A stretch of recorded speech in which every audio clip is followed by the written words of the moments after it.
a House Sylas broadcasting. My name is Alufi de Sylas. And I'm Sylas de Sylas. And this is a very special echo. It's the first of the new year. New us, right? Absolutely. A chance to do things a little different. And in the spirit of doing things a little different, we today are going to have on our very first forged guest. And I'm really excited about that. As am I. I really can't wait. We also have a little bit of news, as well as a special New Year horoscope reading. Oh, and we also, of course, have Alufi's Asks. It feels like forever since I've gotten to do them. I really can't wait. And you know what? I think we've got quite a few interesting ones to answer today. So, without further ado, this is A Chronicle of Echoes.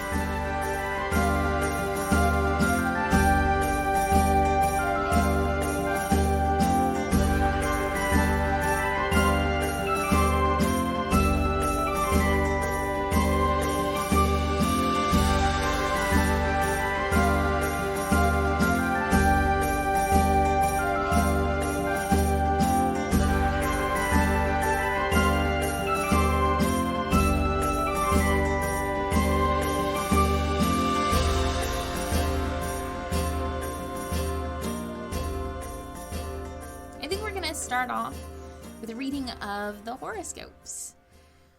Let's get started. Take it away, Luffy. Children of Zarantyr, you'll find an outlet to your energy this year in the form of wealth. Your moon has risen in Astalabor, showing that an influx of coin will come just as you need it to assist with whatever you put your energies toward. With Aerith full in the new year, you may be seeing some travel as well.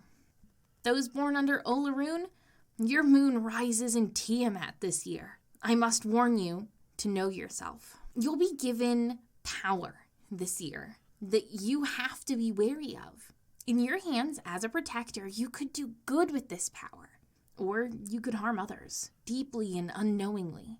As Volt is in its first quarter, you may face your dilemmas alone. For those born under Therendor, Baracus is hiding behind your moon as both rise in Lendis. You'll find yourself deciding on what is just and fair this year, healing a friend's broken heart perhaps, as your shy Baracus may indicate. Children of Eerie, you will find your inspiration in your own humiliation this year, as your moon rises in Halal. You haven't reached your full potential yet, so let yourself learn from your past mistakes, as a waxing crescent Zarantyr shows the reaching of this potential. Those born under Travago, this will be a dark year for you. Your moon is rising in Falazure, and your crescent waning. You'll find that your flock is afield when you need them most. With Larvian crescent waning as well, you may realize that you simply must look harder to find the light at the end of the tunnel. But worry not, because it is there. Those born under Nim, your moon rises brazenly on its own, bowing to no celestial body but itself. This is your year to be truly and utterly yourself. Throw the parties that you have planned but never actually had, and invite all you can, because this is a year where the more, the merrier. Children of Larvian, your moon has risen in Tamara this year, indicating something unexpected. You'll find this year you will meet someone new. A new friend, or you may be welcoming a new and unexpected family member. Those born under Baracus, you will enter this year with your moon shyly rising in Lendis. You may get irritated this year as you will see the truth of something, but you cannot show others. Rely on your closest companions to shed your light and show the truth that is to be had. Children of Ron, what a lucky and joyous year for you, as your moon rises in Bahamut and shines brightly for Eberron to see. Use your lucky disposition this year to better those around you. Work on something new, as Aerith is full as well, meaning good things for those creatively inclined. Cypherus children, your moon rises in Crenepsis. Normally, you would prefer to keep to the shadows, and that will do you just well this year. The eye and the lantern cannot see your machinations, so plan in peace, knowing that you may guide fate's hand from the shadows. Children of Aerith, your moon is full and rising in Io, showing that your wandering feet will lead you to a new and magical place. All of those who would be moving through the world should also remember this, as when Aerith is strong, so are portals to other places, drawing you in with magnified power this year due to Io's influence. Those born under Volt, Asterinian guides your moon into the sky. Know that this will be a productive year for you, as your creativity and trade will soar as never before, helping you swoop in as Volt often does and save a project or fix a situation. Many will notice that Garrix led no moon into the sky this year, which means that its influence will touch all. Garrix promises that 998 will be chaotic and possibly destructive to ourselves and to our homes. I have to say that it's always a pleasure to hear the horoscopes, but there tend to be a lot of negative, and I can't. No one wants to have a bad horoscope at the very first month of the year, I'm sure. I agree, and I feel really bad. So, with that, let's throw some more negative on the fire, shall we? Oh my goodness, why do you say so? Well, because it's the start of the new year, and that means the start of the new news, and the news is never good. Why is that so true? Well, you know what? Let's start with something positive then. Today has been an unseasonably warm day, and I spent some time wandering the towers and had a pretty good day. And I watched the competition between the Clifftop Adventurers Guild and Deathgate, where they do the diving, and it was absolutely fantastic to watch the teams compete. All the new adventurers coming out and trying their best. My nerves would just be too bad for that. I can't even imagine. Well, I mean, it's fun to watch from a distance, but I couldn't be that close. Well, let's talk about the article we have from the Sharn Inquisitive. Do you want to hit that, or do you want me? I've got it. All right, then. 4 members of the Sharn Guard and 14 suspected members of a cult are dead after a pitched battle in the Northedge district of Longstairs on Weir. A lead in an ongoing kidnapping investigation had led authorities to an apartment tower on 10 Drums Street. Watch Sergeant Erdrin Vonti was on the scene. Upon entering the tower, the watch was beset by human and dwarvish cultists shouting nonsensical slogans about Zoriat and Thune. They were brandishing spears and daggers. The watch briefly retreated until they got 3 squads of reinforcements. Vonti said that they then re-entered the tower and engaged the cultists. The cultists then begin to display signs of a magical taint, purplish venal growth on their limbs. And the cultists that immolated themselves and nearby combatants, exploding with a fire from within. Ooh, that's creepy. So little is known about the cultists, and establishing the identities of the cultists is an ongoing process made difficult by the poor quality of their remains. The Blackened Book branch of the Sharn Watch will likely lead the ongoing cult investigations starting tomorrow, but the Sword Point Garrison will retain a lead role in the kidnapping case that uncovered the cult in the first place. You know, there has been a sizable uptick recently, I've noticed, in different terroristic organizations throughout Sharn. I've heard recent rumors of the Pilfered One operating in Sharn and being apprehended, and now this new group. It seems like we may be dealing solidly with increased cult activity. That could be entirely the case. So, how about our next bit of news, Sylas? Today marks the 3rd day of the continued protests going on in the Cogs, where Forged are desperately trying to be noticed and get the freedoms that they were so rightly promised underneath the signing of the Treaty of Thronehold. I was down there earlier today on my walkabout, and I saw many different signs, many different slogans being chanted, including "Sovereigns, not slaves," "Our war is not over," "Thronehold means freedom," and all of that is going on at this moment in time outside of Drummond Independent Workshop. The Forge there are protesting for better wages and equal rights, and it is hard to see that they are still not getting that. We talked about this months ago, and I thought that things were going to change, and Hopefully our guest today can help shine some light on what it is to be a forged. Well, you know what? Let's move on to some of Luffy's asks. I would be delighted. Oh, good. This one's a nice one. Hello, it's me again, Slam. I don't think I can speak on forged culture. I don't think anyone can. And that is the issue. All I need is a shed to sit in for a few hours. I don't sleep, I don't eat, I don't breathe. When I don't do something productive, something I know that I'm good at, I don't feel like I'm alive. And the one thing I know I'm good at, I shouldn't do. Or at least I shouldn't do it like I used to. Thank you, Miss Alufi. Anyways, because I don't eat, I don't have a signature dish. Because I don't sleep, I don't have a bed. Or care particularly about furniture. I could learn how to play an instrument, or garden, or paint. But that's not culture. That's a hobby at worst, job at best. It's hard to explain just how lost I feel. We are too new to have culture. I can't speak for other Forged, and that's what proves it. When Forged can speak for more than oneself, that's when we can say, with confidence, that we have a culture.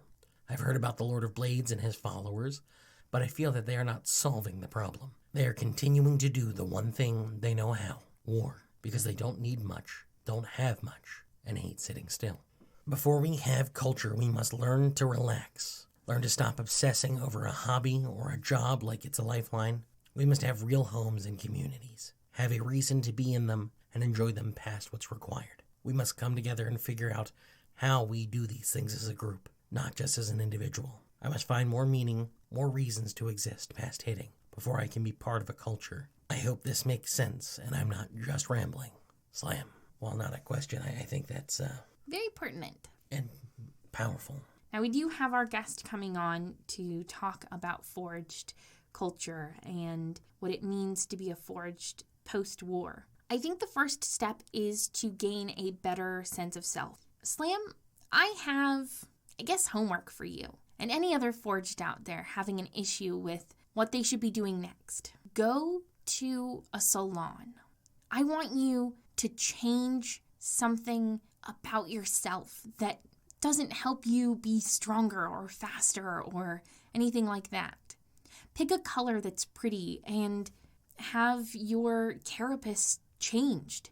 Get some pretty engravings or hair. I don't know if you do real hair or metal hair or fake hair. It doesn't matter. Help you become a little more individual. I'd also like to mention that I have heard rumors, reports at one point in time, of a place, the first Warforged Tavern. It exists here in Braylon. I don't remember the name of it. So I think that is an exciting thing, to think that Forged are creating for themselves and not for the delight of others around them. It's specifically a tavern that caters to Forged. Let's move on to our next question. Hopefully, this time it's a question. Hello. I didn't know kids can send letters too. Well, that's something it's going to have to. My daddy has an alcohol magic drink shop. Mommy and Auntie work in a guild. Daddy wants me to learn to make the magic drinks. Mommy wants me to learn how to sneak attack and read Thieves' Cant. But I want to be a wizard. What should I do? Love, Aster Baxter. P.S. Can you read Thieves' Cant? Well, if you want to be a wizard, you should be a wizard. If you find that magic runes and old dusty books are your friends, then go for that. But also remember that your mommy and your daddy can teach you very, very important things as you grow up. Just because your mommy wants you to do one thing and your daddy wants you to do another, and you want to do something entirely different, doesn't mean that you still can't learn from your mommy and your daddy. Your daddy can teach you how to make some of those special magic drinks. And your mommy can teach you how to use a dagger proficiently when in situations that you need to. And remember, you're still young. You have plenty of time to figure out what you want to do with your life. And can you read Thieves' Cant, Alufi? Oh, me? Yes.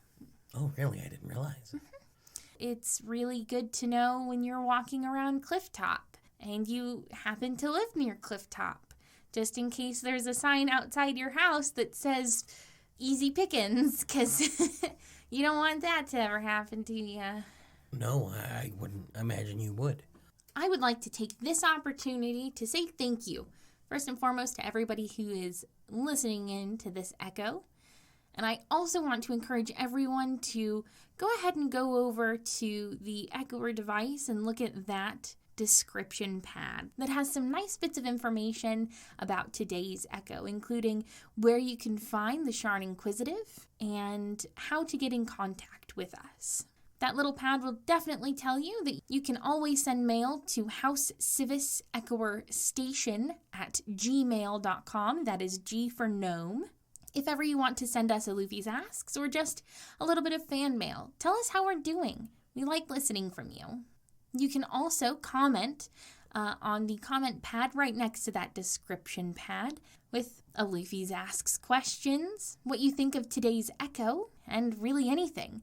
And then, of course, if you're there, make sure you speak with our subscribe to make sure that you are up to date on all the latest echoes all the time. Many of you will know that we have partnered with House Kundarak's Patreon, and so don't forget to, on that description pad, it will tell you how you can become a patron of us and all of the wonderful things that comes with being a patron of the Echoers. And we've actually just sent out letters to our patrons, didn't we? Some of just nice thank yous for a lot of our biggest fans.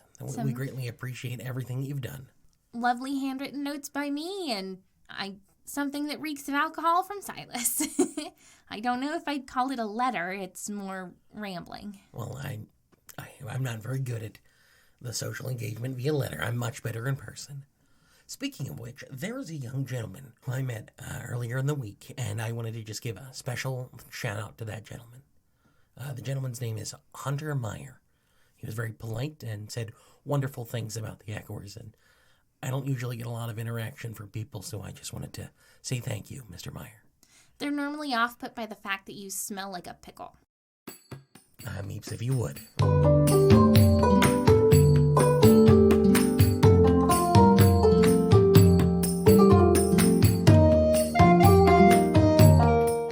House Civis Broadcasting.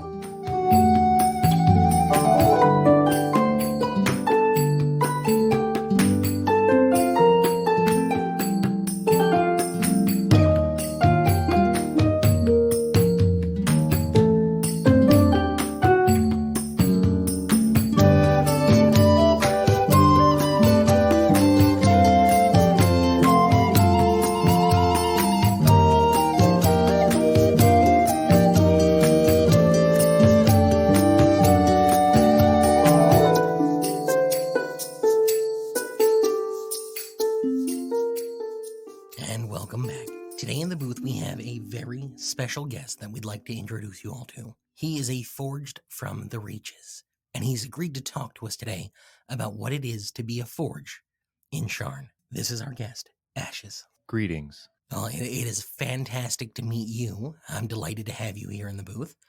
Would you tell us a little about yourself? I am called Ashes. I am a Warforged created to fight in the last war. And who did you fight for, Ashes? During my time fighting, I was part of a commission base. I fought for a total of 8 different houses. Well, that is a lot. I can't imagine being on the front lines there, protecting the houses as they're out in the field. That is, you, sir, are an absolute treasure to us. I'm sure that our house was involved in that in some way, and we appreciate you for your service. I do not do research in the names of houses. I was simply taught to fight. Well, that is fair. In regard to being taught to fight, how do you feel now that you are unable to fight for a nation or for a cause? How does it feel being post-war? I feel lost. I feel as though we were given meaning during our creation, and now that meaning has been stripped from us. I choose only to wander, I suppose. Now, you say that you were given meaning at your creation.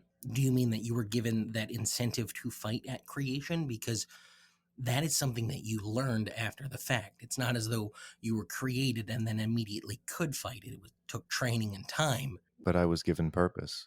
Couldn't you be given a new purpose, or couldn't you have been given a different purpose at that time that would perhaps affect your view of war? Let's say the house that created you initially made you a servitor. You were there to cater to the whims of a royal family. Do you think that that would be a pursuit that you could still do at that time? I do not believe so. I believe that the Warforged have a unique origin. We were all created for a purpose. We were told our purpose and trained to perform that purpose. And now that it has been stripped from us, we face something that you are all familiar with, but we do not know. We are forced to find a meaning for ourselves.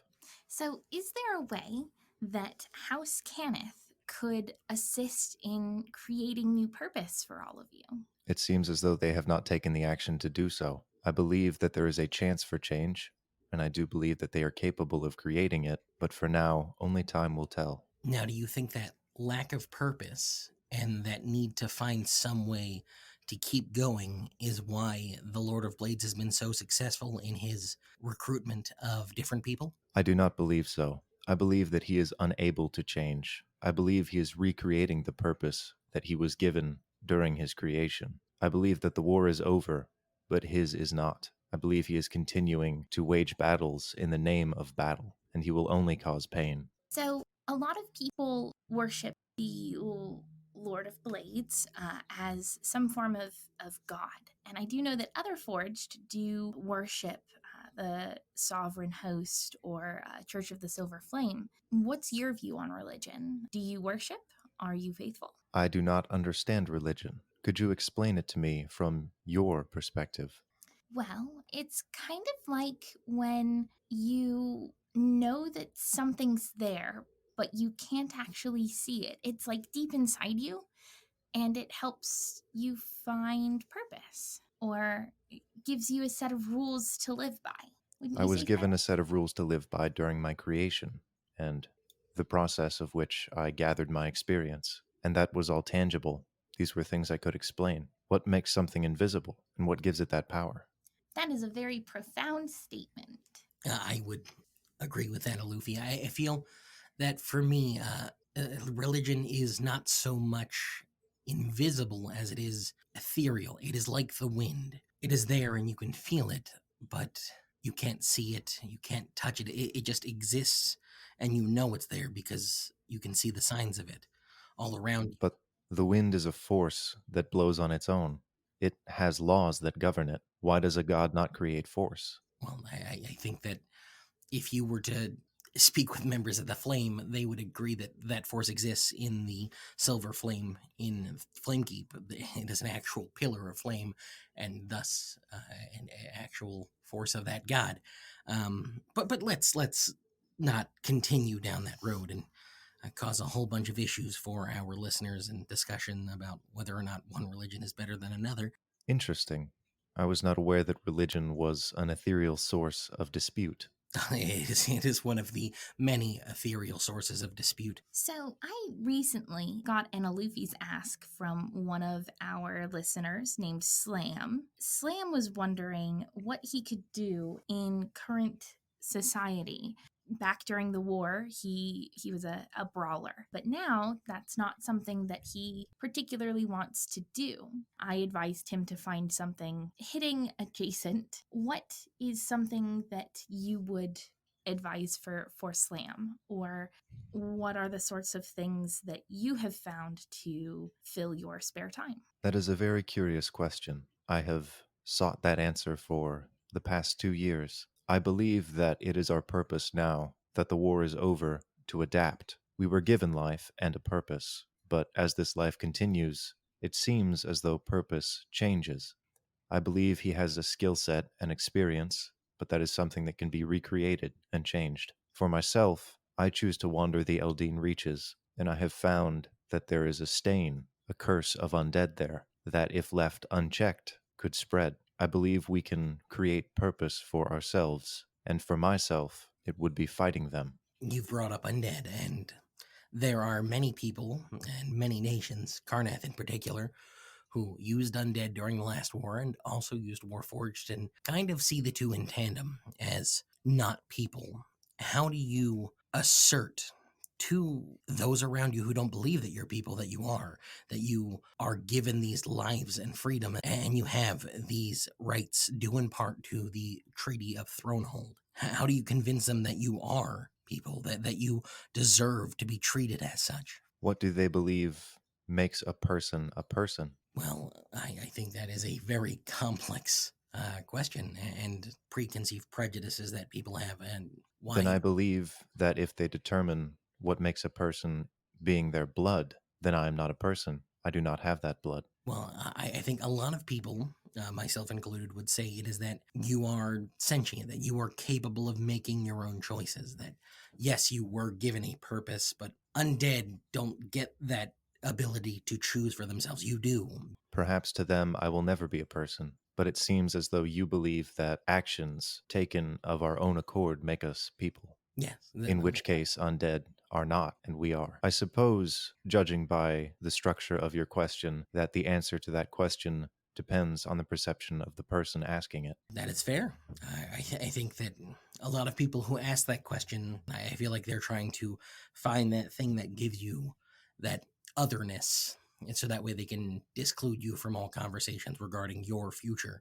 Then Now, perhaps they are seeking a specific answer that is maybe not the truth. Maybe they are asking the question, expecting an answer to be what they believe. So, on a similar subject, there have been recent movements here in Sharn of people and Forged alike requesting to be called something other than Warforged, as there's no war anymore. How do you feel about this want or need to change what your people are called? That is very interesting. It is not something that I have considered. I believe that we should be aware of our origins and not change the past in our own perception. We were forged for war. We have experience. We have fought in battle. We are made by war, but that does not make us who we are now and who we may be in the future. I believe those who wish to choose their name have every right to do so, but they shouldn't neglect our history. well, there seems to be a push by many Warforged that using that term Warforged implies that that's all they are good for, and sets that standard of thinking for other people. That's kind of a terrifying thought, though. Like flesh forged? Yeah, absolutely. It's It's a weird Disturbing. one. yes, disturbing is the Definitely. word I would use. Yes. Then perhaps why not call us ourselves? Well, as I said, it is a term that Warforged are beginning to use as a term for their people because they don't want to be associated with war. I think that there are a lot of complex dealings at the moment. It's been 2 years since war and 2 years since you've been given that level of freedom. I think everyone's just striving to find their own place in the world and how they fit into it. If I may interject with a thought, Of I course. believe that we are not forged, and those who would call themselves that would choose it as a name. I believe that we are ashes, and so I have called myself that. We are the remnants of a burning war that has been fought, but is being fought no longer. So I'm not sure if you were listening to the initial beginnings of the broadcasting here, but we have a strike going on here in Shard. Many Warforged have stopped working and are trying to get equal treatment from their overseers on different job sites, and they are pushing for that by refusing to work. Is that something that you were aware of? How do you feel about that? I seem to misunderstand. Are they striking those who command them? Oh God! Oh no! They've walked out. They've left working. They were working on different lines in the warehouse district, and they've stopped entirely and have moved to standing outside, refusing to go back in until they are treated the same. Interesting. I was certainly not aware of this. Why, or rather, what is the treatment that they are receiving that makes them unhappy? I believe that is it a pay issue? I believe that it was just a rights issue that they're not being treated. We're getting conflicting reports at this point in time. We haven't narrowed it down as of yet. Then, The Sharn Inquisitive is good for a lot of things, but getting information quickly is not one of those. interesting. I believe that there is no statement to be made currently until we have more information. That is fair as well. I've already said my thoughts, but I do have to say that I stand by those Warforged. They're people and they deserve to be treated just like every other human, Korovar, and elf. But elves are not humans, and Warforged are not humans or elves. I'm not a human, I'm a gnome, but I still deserve to be treated well. I believe so. I believe that perhaps well and the same are very different things. How do you personally view Drome and the different monsters that come from there, the harpies, the minotaurs. Do you see those as people as well? Do they see themselves as people? I think they're striving towards that. I think there's been a big push. We're actually going to have the mayor of Greywall on to discuss them joining us as a nation, and I think that's a rather exciting prospect. But there are people here in Sharn in particular who do not see them as people. Interesting. I believe the view that I have constructed, the desire, the need to adapt, is something that all of us should take into consideration. Not just the Ashes, but those who have been here and survived, and those who are new. I have to agree with that entirely. I think that especially those of us who will be living much longer than a majority of the other people, we should thrive to continue to grow and change as our environment lets us. I believe the time of strife was the one that brought all of us about, and now that it is over, it seems as though it is time to come together, as that would be the logical opposite to a war. I believe division is something that we should be done with. Does that mean that you support a united Galifar? I believe so. Well, I think that in order to get there, it would take a lot, unfortunately. There's a lot of animosity between nations, and I can't see them just immediately going back to a united Galifar, but maybe that's something we should all strive for, is a more united group of nations. That is why I disagree with the Lord of Blades. He is causing more division, more pain. It's ignorant. I agree. Well, Ashes, we thank you so very much for joining us. It's wonderful to have you on. Is there anything that you personally would like to say to all of our listeners, the people sitting at the Echoer devices across Sharn? Is there anything that you would like them to know? I would like all of you listening to question your beliefs, your intentions, and your purpose. Perhaps it is time for them to change, as we have. Well said. I can't imagine what it is like to be post-war and a fighter as you are. It is akin to ashes. And I think that is hard to hear. That it is difficult for you to exist in this world. And we thank you so much for coming in and talking with us today and being a part of this conversation and hopefully moving the people of Sharn towards a more enlightened view. Interesting. So I want to say to everyone out there, thank you for listening to this broadcasting of A Chronicle of Echoes. I want everybody to have a most wonderful weekend. And, as always, particularly with you Forged, keep an ear out for those echoes of hope.